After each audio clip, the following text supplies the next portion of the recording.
चलो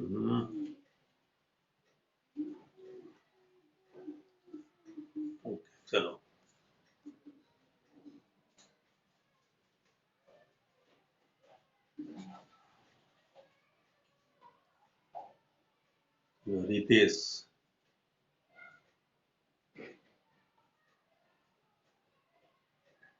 एकाद मिनिट राह जोई लीए कोई आई जाए तो पाछो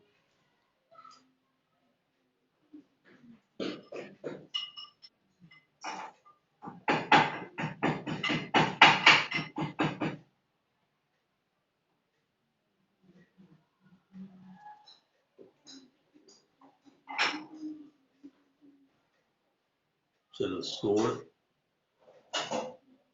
15 जना बैठा चलो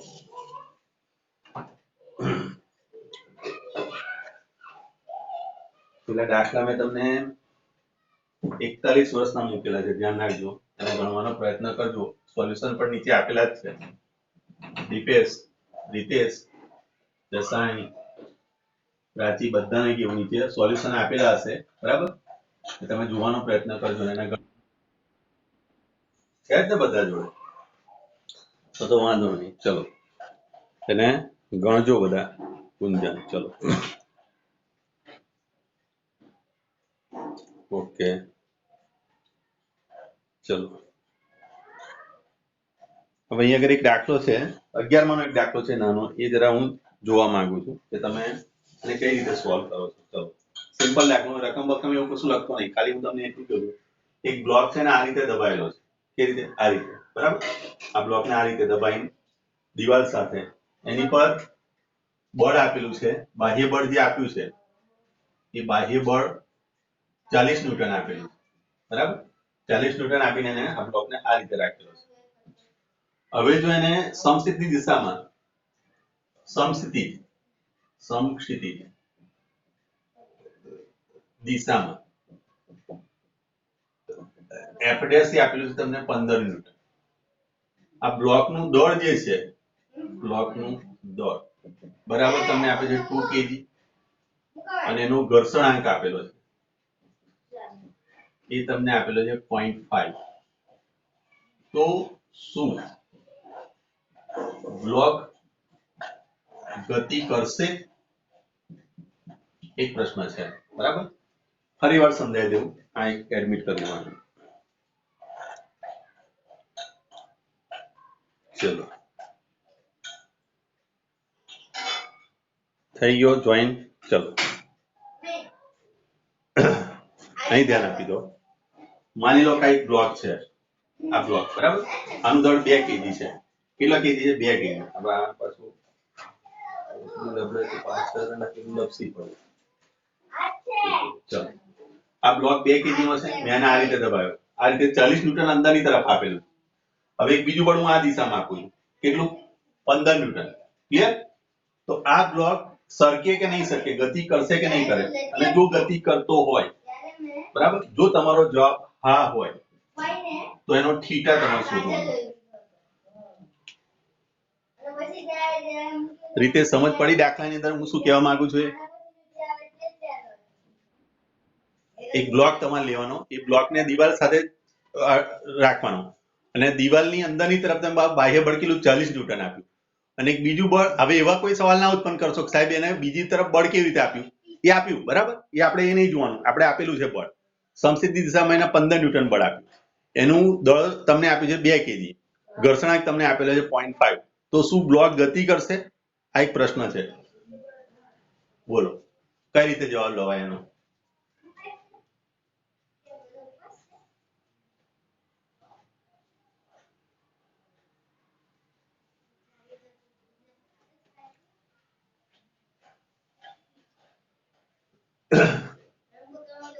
આ બ્લોકને આ રીતે તમે દબાયેલો છે આ રીતે અમારા અંગૂઠા વડે બળ અંદરની તરફ મેં આપેલું છે 40 ન્યૂટન આ બીજી આંગળી વડે હું એને બળ આપું છું આ દિશાની અંદર કેટલું 15 ન્યૂટન આનું વજન તમને આપ્યું છે 2 kg આનો ઘર્ષણાંક તમને આપેલો છે 0.5 બરાબર તો હવે તમને એવું પૂછવામાં આવ્યું છે કે આ ગતિ કરશે 0.5 છે 0.8 છે જોઈ લો હા 0.5 જ છે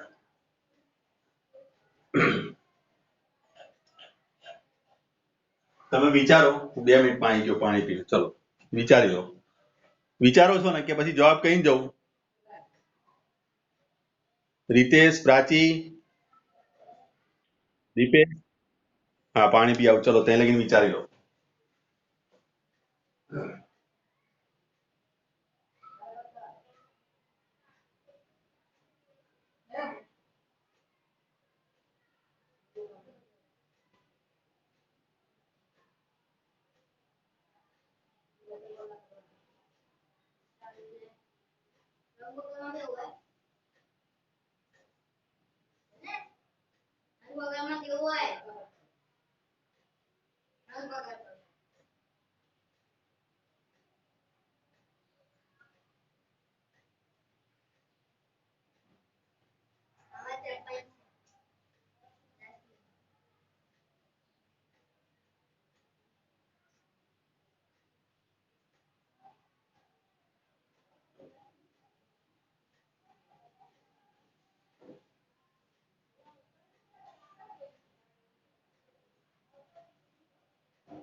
ચલો, કોઈ આઈડિયા?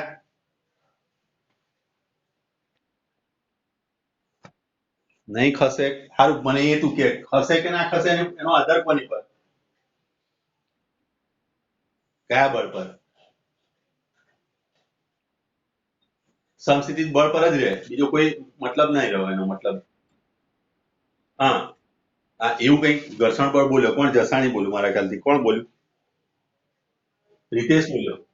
તમે જેની પર બાહ્ય બળ આપો છો, આ રીતે જે બ્લોકની પર અહીંયા આગળથી આપણે બાહ્ય બળ આપ્યું અંદરની તરફ, એ બળ કયું બળ ગણાય? હા, લંબ બળ ગણાય. હા, તો લંબ બળ અને ઘર્ષણ બળ વચ્ચે શું સંબંધ છે? હા, બરાબર. તો હવે આ વસ્તુ યાદ રાખો. આ દાખલાનો કોન્સેપ્ટ એવો છે, આપણે નોર્મલ લાઈફની અંદર શું કરીએ છીએ ખબર? કે આ બ્લોક લીધો, બરાબર, આ સપાટી લીધી, આ સપાટી પર મેં બ્લોક લીધો અને સપાટીની ઉપર અધો દિશામાં લાગતું બળ હું mg લઉં છું, ઉદ્ધવ દિશામાં એને જ હું લંબ બળ ગણું છું. અને આ બાજુ જ્યારે તમે ઘર્ષણ બળ અહીં બળ આપો છો તો આ ઘર્ષણ બળ અહીં એક્ટિવ થાય છે. આ ઘર્ષણ બળ બરાબર તમે લખો છો F = μsn, પણ આપણે નોર્મલ લાઈફમાં લખીએ છીએ μs mg. ક્લિયર? આટલી વસ્તુ આ લખીએ છીએ આપણે કાયમ, અને આ જ વસ્તુ છે. પણ આપણા કિસ્સાની અંદર હવે શું થયું? આપણા કિસ્સાની અંદર આટલી સપાટી એને ઉપર એક બળ આપ્યું. હા, એ જે બાહ્ય બળ આપ્યું એ તમારે લંબ બળ ગણવાનું. તો એનો મતલબ એ થયો આપેલા કિસ્સાની અંદર આ જે બાહ્ય બળ છે એ તમારું શું બતાવે છે? લંબ બળ દર્શાવે છે. ક્લિયર આટલી વસ્તુ? તો આ જો લંબ બળ દર્શાવતું હોય તો એનું ઘર્ષણ બળ શું લખાય? બોલો, ઘર્ષણ બળ શું થાય? F = શું થશે ઘર્ષણ બળ? હા, તો μs ગુણ્યા 40. તો μs તમારું કેટલું આપેલું છે? 0.5 ગુણ્યા 40, ધેટ મીન્સ કે 20 ન્યૂટન બળ થયું આ ઘર્ષણ બળ. હવે જો તમારું બાહ્ય બળ, જે બાહ્ય બળ છે, જે તમે બાહ્ય બળ એટલે સમસ્થિતિજ બાહ્ય બળ અથવા તો એનું પરિણામી બળ, સોરી, નેટ બળ, net F is greater than F5, તો જ બ્લોક ગતિ કરે. ક્લિયર? હવે અહીંયા આગળ તમારે F net શોધવું છે. હવે જુઓ, અહીંયા આગળ જે તમે બાહ્ય સમસ્થિતિજ દિશામાં આપ્યું એ તમારી જોડે 15 ન્યૂટન બળ છે. અધો દિશામાં અહીંયા આગળ જે બળ લાગી રહ્યું છે એ અડધો દિશામાં કેટલું લાગી રહ્યું છે આપણને? તો 2 ગુણ્યા 10 લઈ લો એટલે ટોટલ 20 ન્યૂટન અહીં લાગેલું. તો આ બંનેનો પરિણામી બળ તમારે લેવું પડે અહીંયા આગળ. તો આ બંનેનું પરિણામી બળ અહીંયા આગળથી તમે વિચારવા જાઓ તો શું થશે? જુઓ, આનું પરિણામી F net લો. F net બરાબર શું લખાય? 15 નો વર્ગ વત્તા 20 નો વર્ગ, ધેટ મીન્સ કે આ બંનેનો તમે ગુણાકાર કરીને કરશો એટલે 625 આવશે, એના બરાબર 25 ન્યૂટન. તો 25 ન્યૂટન થયું, ધેટ મીન્સ કે આ કન્ડિશન સેટિસ્ફાઈ થઈ. તો અહીં તમે કહી શકો F net is greater than F હોવાથી બ્લોક ગતિ કરશે. રેડી? સમજ પડી? હવે તમારે થીટા શોધો. થીટા કઈ રીતે શોધાય? તો હવે આ બે વચ્ચેનો તમારો જે ખૂણો થયો એ તમારો થીટા થયો. તો tan થીટા તમે શોધી લો. એ દિશાની અંદર એ ગતિ કરે. સમસ્થિતિ બ્લોક પર મૂકેલો છે. હવે આ સમજજો, આ રીતે નથી મૂકેલો. આ રીતે આ બ્લોક રાખેલો તો અહીંયા આગળ તમે બળ આપ્યું, આમ બળ આપો છો તો અહીંથી એંગલ આ દિશાની અંદર એંગલ બનશે. આ સમસ્થિતિ દિશા સાથે એંગલ બનાવશે ને એ દિશામાં જશે. તો આનો થીટા તમારે શોધવાનો થાય. તો tan થીટા તમે આરામથી શોધી શકો. tan થીટા કેટલો લખાય બોલો? tan થીટા આકૃતિ પરથી tan થીટા બરાબર 20/15. 20/15 કરશો એટલે કેટલા આવશે? 4/3 થશે. 4/3 tan થીટા. તો થીટા બરાબર લખાય 53 થાય ને? આ 53 37 તો 3 4 અને 5 53 બરાબર 4/3 થઈ ગયો. રેડી? ક્લિયર? ચલો આ તમારો એક 11 નો દાખલો થયો.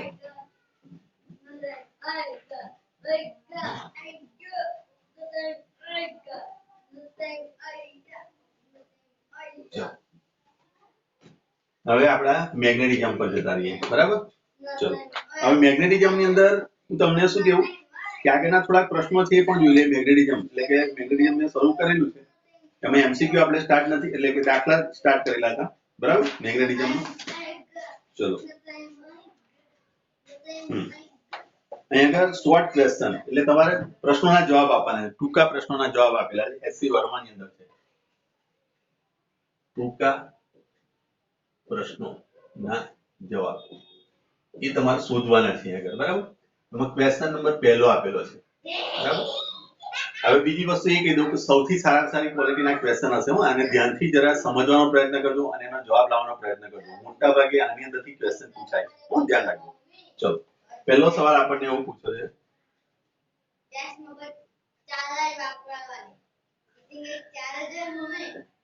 I પ્રવાહ ધારિત એક વાહક તાર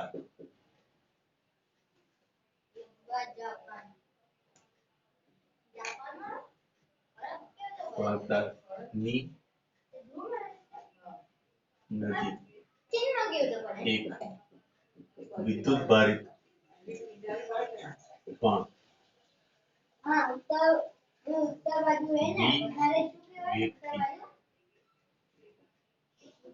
ગતિ કરે છે.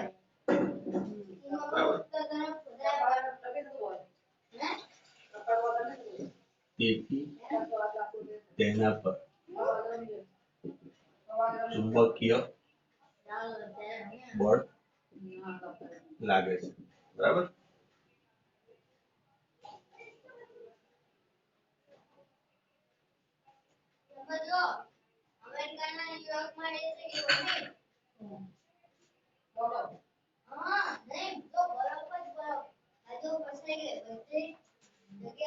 જો સમાન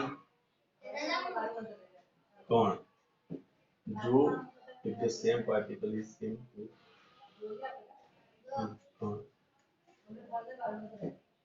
તે જ દિશામાં p વેગથી ગતિ કરે જો કરે છે તો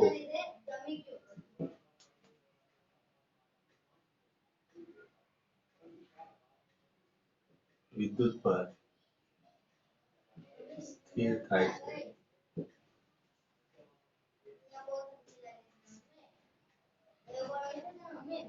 તો શું ચુંબકીય બળ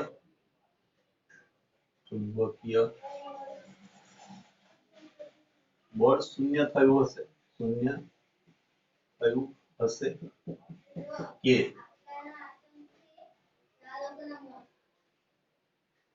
ચુંબકીય ક્ષેત્ર શૂન્ય થયું હશે. આ પ્રશ્ન તમારે જવાબ આપવાનો છે. સમજો અહીંયા આગળથી એક પ્રવાહધારી આ પ્રવાહધારી જઈ રહ્યો છે બરાબર હવે અહીંયા આગળથી માની લો કે કણ અહીંયા આગળથી અંદરની તરફ ગતિ કરી રહ્યો છે બરાબર એ દિશામાં બીજો પણ કણ ગતિ કરી રહ્યો છે અંદરની તરફ v વેગ છે બંને જોડે એવું તમે વિચારી લો ક્લિયર તો અહીં તમને એવું પૂછવામાં આવે છે જો એ રેસ્ટ પર આવી જતો એટલે કે એની પર બળ શૂન્ય લાગુ પડતું હોય પહેલા તો આની પર બળ લાગે છે સમજ પડી પહેલા આની પર તો બળ લાગતું હતું આ જે પહેલો કણ બતાવ્યો આ કણ 1 છે અને કણ 2 છે બેવ સેમ છે પણ અત્યારે શરૂઆતની અંદર આ દાખલા તરીકે આ કણનું ધ્યાનમાં લો તો આ કણની ઉપર ચુંબકીય ક્ષેત્ર લાગતું હતું હેલો ચલો તો હવે તમે એવું કહેવા માંગે જો બીજો કણ એ દિશામાં જતો હોય તો બંને રેસ્ટ એ કણ રેસ્ટ પર આવી જાય છે તો એની માટે જવાબદાર બે કારણો એમને આપ્યા એક તો એવું કહે કે ચુંબકીય બળ શૂન્ય થયું હશે કે ચુંબકીય ક્ષેત્ર શૂન્ય થયું હશે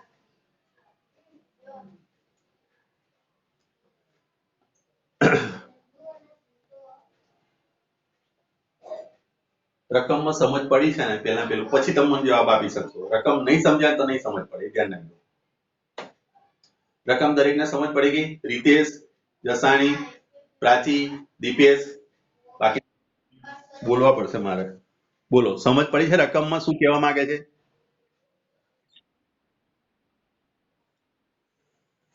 ચુંબકીય ફ્લક્સ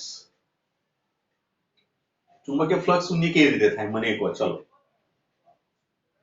ફ્લક્સ કેવી રીતે શૂન્ય થાય ફ્લક્સ આપણે કોના સંદર્ભમાં લઈએ આપણે એવું વિચારશો નહીં અહીં તમને શું કીધું કે પ્રવાહ જઈ રહ્યો છે બરાબર એની જોડે જોડે એક બીજો કણ જઈ રહ્યો છે વિદ્યુતભારિત કણ એ વિદ્યુતભારિત કણ પર ચુંબકીય બળ લાગે છે પહેલું કીધું કે તેના પર ચુંબકીય બળ લાગે છે એટલે ઓલરેડી એની પર ચુંબકીય બળ કયા સૂત્ર મુજબ લાગશે F q v cross b મુજબ લાગવાનું ચુંબકીય ક્ષેત્ર ખબર પડે તો અહીંયા એને F1 કહી દો ક્લિયર હવે એક બીજો કણ આવ્યો એ બીજા કણની હાજરીને કારણે આની પર લાગતું બળ રેસ્ટ પર આવી ગયો ધેટ મીન્સ શું થયું સ્થિર થઈ ગયું ધેટ મીન્સ કે એની પર બળ એ શૂન્ય થઈ ગયું ને બળ 0 થઈ ગયું તો હવે અહીંયા આગળ એવું કહેવા માંગે છે કે જો આ સ્થિર થાય તો શું ચુંબકીય બળ શૂન્ય થયું હશે કે ચુંબકીય ક્ષેત્ર શૂન્ય થયું હશે આ પ્રશ્ન તમારે ચુંબકીય બળ કઈ રીતે આવે એ મને સમજાવો હા પેલો સવાલ એ સૌથી સારામાં સારો જવાબ એ થાય કે ક્ષેત્ર કદી શૂન્ય ના થાય આ કઈ બી તો ઓલરેડી અહીંયા આગળ પ્રવાહ વ્યા છે એટલે ચુંબકીય ક્ષેત્ર તો હોય પણ હવે જો હું તમને કહું અહીંયા આગળ 0 થવા પાછળનું કારણ શું થાય કે આ રીતે અહીંયા આગળથી જતો આ તમારો પ્રવાહ જઈ રહ્યો છે બરાબર તો અહીંયા આગળ q v ક્રોસ b મુજબ આનું ચુંબકીય ક્ષેત્ર અંદરની બહારની તરફ આવતું હશે અહીંયા ચુંબકીય ક્ષેત્ર બહારની તરફ આવતું તો સ્વાભાવિક વસ્તુ છે કે એ વખતે આ b આ દિશામાં છે અને b આ દિશામાં છે બરાબર તો આ દિશામાં બળ લાગવાનું અહીંયા આગળથી સોરી મારો હાથ ઉલટો પડ્યો આ દિશામાં લાગશે આ તમારો વેગ થઈ ગયો q ક્રોસ v થશે ને ચુંબકીય ક્ષેત્ર આમ બહારની તરફ આવે છે અને v આ તરફ તો v ક્રોસ b એટલે અંગૂઠો અધો દિશામાં જશે ના v અંદરની તરફ હશે તો 0 થઈ જશે ને સોરી આ તો મેં ખાલી કોણ અહીંયા આગળથી કણ આ દિશામાં જઈ રહ્યો છે ચુંબકીય ક્ષેત્ર અંદરથી બહારની તરફ આમ આવતું હશે ને બરાબર બહારની તરફ આવે ને અહીંયા આગળથી આ તરફ આવશે એટલે અંગૂઠો અધો દિશામાં જવાનો v ક્રોસ b મુજબ અંદરની દિશામાં જશે એટલે આ બળ આ તરફ લાગશે તો એ જ રીતે અહીંયા આગળ તમે વિચારો આની તરફ અંદરની તરફ જશે તો અહીંયા આગળથી તમે જોશો તો શું થશે આ ચુંબકીય ક્ષેત્ર અંદરની તરફ આમ જતું હશે અને v આમ જતું હશે તો એ ઉપરની તરફ આવશે તો એકબીજાની અસર તે સંજોગોમાં કહી શકાય તેનું F net શું થવું જોઈએ 0 થાય એટલે કે તમે કહી શકો આની અંદર જવાબ તમારો શું થાય ચુંબકીય બળ શૂન્ય થયું છે આ શૂન્ય થયું નથી સમજ પડી આવે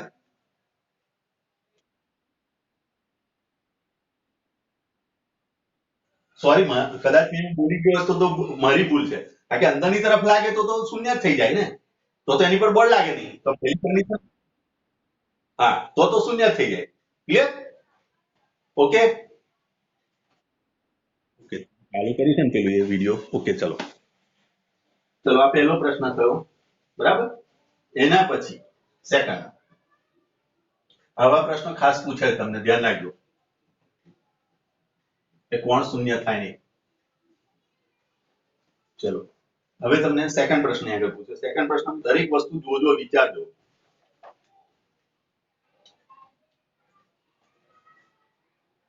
સેકન્ડ આમમાં પૂછ્યું છે ચુંબકીય ક્ષેત્ર વિદ્યુત ભારિત કણને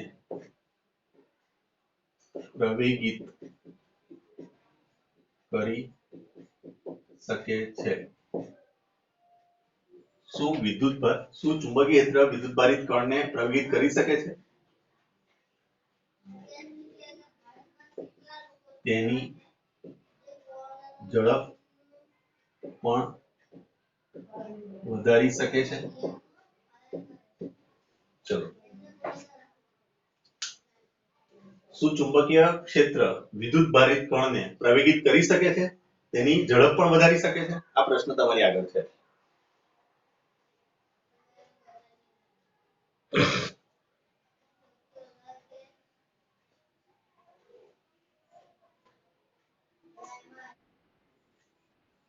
હા બોલ.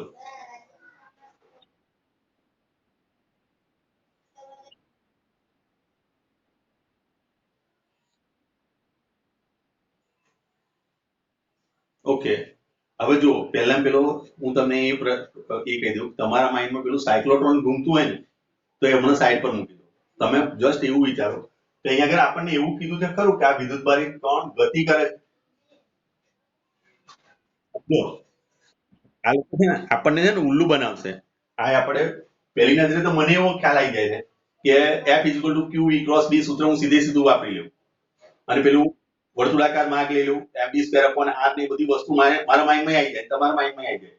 પણ આપણને એવું અહીંયા કોઈ જગ્યાએ ક્લેરિફાઈ કર્યું છે ખરું કે આ જે છે પહેલો વિદ્યુત ભારિત કણ એ પ્રવેગિત કરો છે એ પહેલા પેલો સ્થિર છે કે ગતિમાં છે એ તો ખબર જ નથી ને આપણને. તો પેલી વસ્તુ એ ક્લિયર કરી લો કે જો અહીં જવાબ તમારે એ રીતે આપવો પડશે, જો કણ સ્થિર હોય તો એનો પ્રવેગ શું થઈ જશે? પ્રવેગ શૂન્ય જ રહે, કારણ કે એ પ્રવેગિત કરી શકે જ નહીં. આપણે સાયક્લોટ્રોનમાં ભણી ગયા કે વિદ્યુત ભારિત કણને જો પ્રવેગિત કરતું હોય તો પણ વિદ્યુત ક્ષેત્ર પ્રવેગિત કરે છે. ચુંબકીય ક્ષેત્ર ફક્ત એની દિશા બદલે છે, યાદ કરી લો. આપણે ખબર વર્તુળાકાર માર્ગ બનતો હતો. હા, તો એ સવાલ આવે નહીં. તો પહેલા પેલી વસ્તુ કે વિદ્યુત ભારિત કણને પ્રવેગિત નહીં કરી શકે. અને પ્રવેગિત કરે જ્યારે ગતિમાન હશે, જ્યારે તે એટલે કે જ્યારે તે એટલે કોણ? વિદ્યુત ભારિત કણ ગતિમાં હોય ત્યારે તે તેની તે એટલે ચુંબકીય ક્ષેત્ર તેની દિશા બદલીને પ્રવેગિત કરે છે. એટલે તમને યાદ હશે વેગમાં ફેરફાર 3 રીતે આવી શકે. v ની અંદર ચેન્જ તમે લાવી શકો એ 3 રીતે આવે. એક તો મૂલ્ય વડે, દિશા વડે ને મૂલ્ય તથા દિશા. આવું કંઈક આપણે ભણી ગયા છે 11મા ધોરણમાં, યાદ કરી લેજો. આ પહેલો રસ્તો, આ બીજો રસ્તો અને આ ત્રીજો રસ્તો. આ ત્રણેયમાં તમે ગમે તે ફેરફાર કરો એટલે પ્રવેગિત કરો. એટલે આપણે પ્રવેગિત કરી શકીએ પણ ક્યારે? જ્યારે વિદ્યુત ભારિત કણ ગતિમાં હશે ત્યારે. આ નીચે આવા ઓપ્શન તમારે આગળ મૂકેલા હશે. એ ઓપ્શનમાંથી તમારે સાચા જવાબ ચોઈસ કરવાના છે. એટલે આને ધ્યાનથી બરોબર જોઈ વિચારી તમે જવાબ આપજો. બરાબર? ત્રીજી અહીંયા જે એનો બીજો પ્રશ્ન પૂછે કે એની ઝડપ વધારી શકાય? તો એનો જવાબ આવશે ના. એની ઝડપ નથી વધારતા. આપણે શું કરીએ છીએ? એની દિશા બદલીએ છીએ. દિશા બદલી શકાય છે. એની ઝડપનું મૂલ્ય તમે વધારી શકતા નથી, ઘટાડી શકતા નથી. ક્લિયર? તો ઝડપની આપણે ફક્ત એની દિશા બદલી હતી. દિશા બદલીને એને શું કર્યું? આપણે એને પ્રવેગિત કર્યો છે. તો સેકન્ડ પ્રશ્નનો જવાબ આ રીતે આવશે. ક્લિયર આટલી વસ્તુ? ઓકે રીતેશ?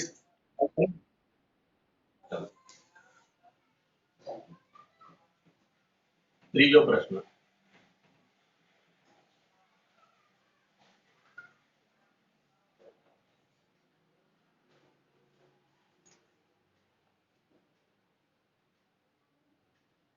ચુંબકીય ક્ષેત્રમાં રાખેલ વિદ્યુત ભારિત બંધ ગાળા પર હંમેશા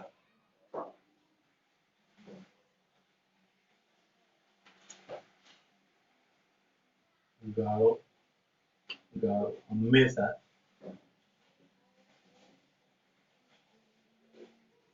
શૂન્ય બળ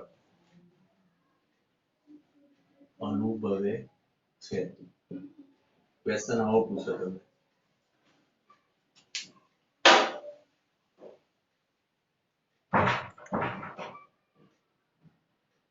ચુંબકીય ક્ષેત્રમાં રાખેલ વિદ્યુતભારિત બંધ ગાળો હંમેશા લૂપ, બંધ ગાળો એટલે લૂપ, હંમેશા શૂન્ય બળ અનુભવે છે. સાચી વાત ખોટી વાત?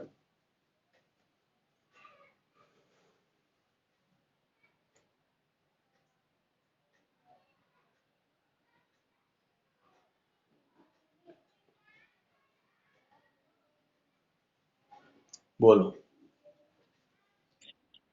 સાચું. શા માટે? હા, એનો જવાબ હા આવશે. અને અગર તમારે કારણ લખવું હોય તમે આપણે F નું સૂત્ર આ પણ વાપરી શકો. IL ક્રોસ B આ સૂત્ર વાપરાય ને, તો આ સૂત્રની અંદર તમે જુઓ કે L હંમેશા શું રહેશે? સ્થાનાંતર. અને સ્થાનાંતર બંધ ગાળા માટે શું થાય? આ રીતે પણ કહી શકો ને. હા, ચલો આ પેલી નોટિસ આવી ગઈ ભાઈ, 10 મિનિટ પછી તમારે પાછું રીજોઈન થવાનું. બરાબર? ચલો ક્લિયર આટલી વસ્તુ? તો હંમેશા એનો જવાબ શું આવશે? શૂન્ય આવશે. રેડી? જઈએ આગળ.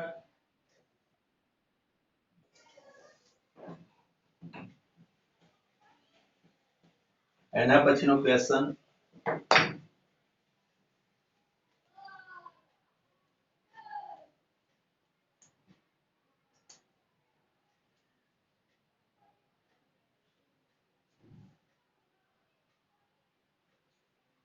આવો છે કે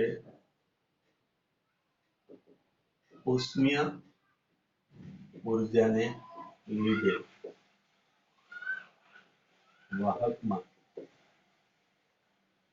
રહેલા મુક્ત ઇલેક્ટ્રોન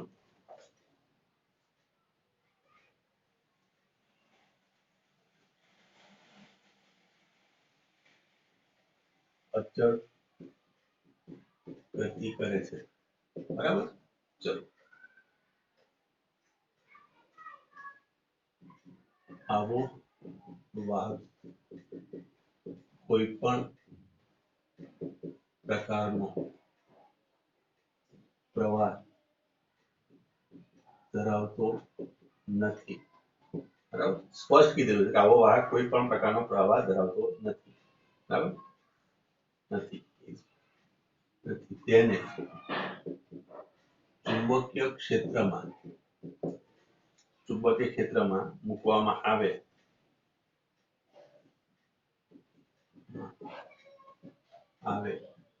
તો શું મુક્ત ઇલેક્ટ્રોન ચુંબકીય બળ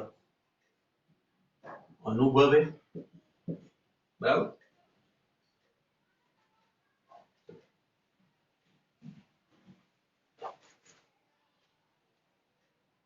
ચલો શું થશે એનો જવાબ?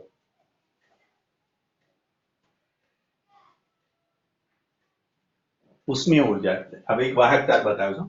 એક વાહક તાર છે. આ વાહક તારની અંદર બધા ઇલેક્ટ્રોન ખબર છે ને, આ બધા અસ્વ્યસ્ત ગતિ કરતા હોય. બરાબર? આવી ઇલેક્ટ્રોન હશે, આ ઇલેક્ટ્રોન આ રીતે અસ્વ્યસ્ત ગતિ કરતા હોય. મુક્ત ઇલેક્ટ્રોન હોય ને એમાં ઉષ્મીય ઉર્જા. આપણે કોઈ પણ વાહક હોય એની અંદર ઇલેક્ટ્રોન તો હોય, મુક્ત ઇલેક્ટ્રોન હોય. બરાબર? ધાતુનો તાર તમે લો, તાંબુ લો, તો એની અંદર મુક્ત ઇલેક્ટ્રોનની સંખ્યા ઘણી બધી છે. તો મુક્ત ઇલેક્ટ્રોન અંદર ભ્રમણ કરતા જ હોય. બરાબર? આ વાહક તારની અંદર કોઈ પ્રવાહ નથી. ધ્યાન રાખજો. અહીંયા કીધેલું છે કે એની અંદર કોઈ પણ પ્રકારનો પ્રવાહ નથી. આને જ્યારે આપણે ચુંબકીય ક્ષેત્રમાં મૂકીએ, દાખલા તરીકે અહીંયા આગળ N અને S અહીંયા આગળ આપેલું છે, N અને S છે, તો પરિસ્થિતિ હવે શું થાય? એવો તમને પ્રશ્ન પૂછેલો છે.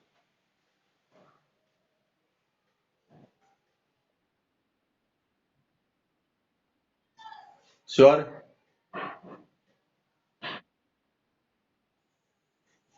ઓકે, પ્રાચીનો જવાબ આ છે. રીતેશ, તારું શું કેવું છે? જસાણી, તારું શું કેવું છે? બાકીના બધાના નામ મને મોડે કરી દેવા દો. મારે તમારે છે ને લિસ્ટ કાઢીને એક વખતે નામ બધા આ 3-4 જણાના નામ આવે છે. હે વરસ, મહેનસિંહ, કૃષ્ણા, બરાબર, દેવ કૃષ્ણા. ચલો, પણ હવે તમે બધા બહુ ટચમાં રહ્યા નહીં ને. જીનલ, પીનલ, બરાબર. ચલો, નિશિત, જસાણી, એ તો ખ્યાલ પડી ગયો છે. ચલો, પૂજન, પ્રાચી તો મોડે જ છે, બરાબર. પ્રાચી બહુ બોલ બોલ કરે એટલે, બરાબર. તીર્થ, ચલો બોલો. બોલો, ચલો, શું થશે? પ્રાચીએ જવાબ એવો આપ્યો, બધા બળ અનુભવશે. રીતેશ, તારું શું કેવું છે?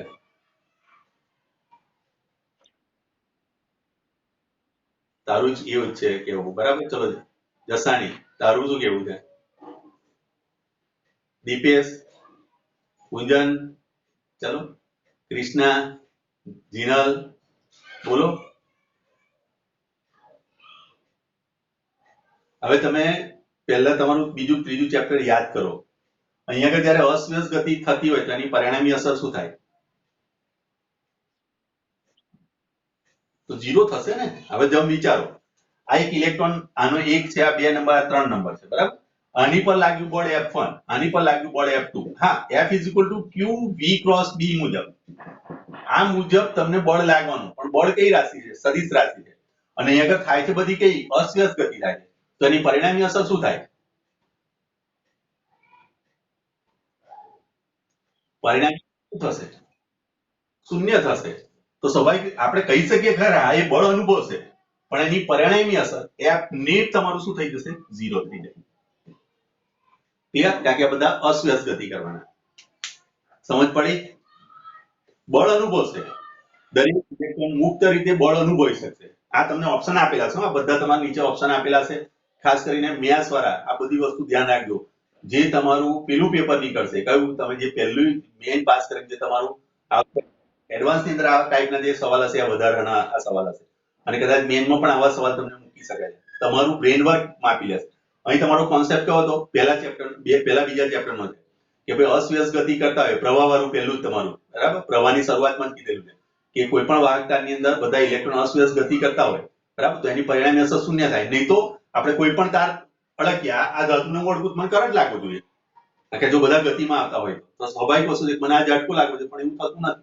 પણ જેવું કરંટ લાગતો હતો તો ભાઈ સવાલ જ નહીં, આપણે ધાતુ જ ભેગી કરીએ ને. ઇલેક્ટ્રિસિટી સીધી આમાંથી મેળવી, બરાબર. હા, બોલ.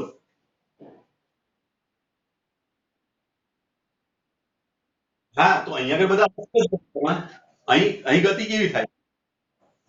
અહીંયા આગળની જે ગતિ છે, પણ પરિણામી અસર શું થાય? અહીંયા આગળ તમે n ને s મૂક્યો, બરાબર. પણ આ ઇલેક્ટ્રોન આમ જતો હોય, આ ઇલેક્ટ્રોન આમ જતો હોય, આ ઇલેક્ટ્રોન આમ જતો હોય. સ્વાભાવિક વસ્તુ છે ને કે એની ટોટલ અસર શું થવાની?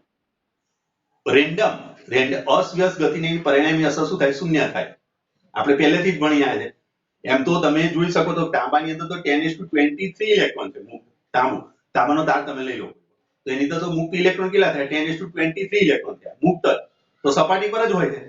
તો એ તો સીધે સીધા જ આપણે વર્કમાં લઈ શકીએ, એમાં પ્રવાહનું નિર્માણ કરી નાખીએ.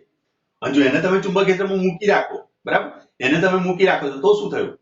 તો સ્વાભાવિક તમારા દ્રષ્ટિકોણથી જોવા જઈએ તો એ શું કરશે? એ પર બળ લાગશે. બળ લાગશે એટલે પ્રવાહની લૂપ રચાય. પ્રવાહની લૂપ રચાય એટલે તો પછી પ્રવાહ મળે.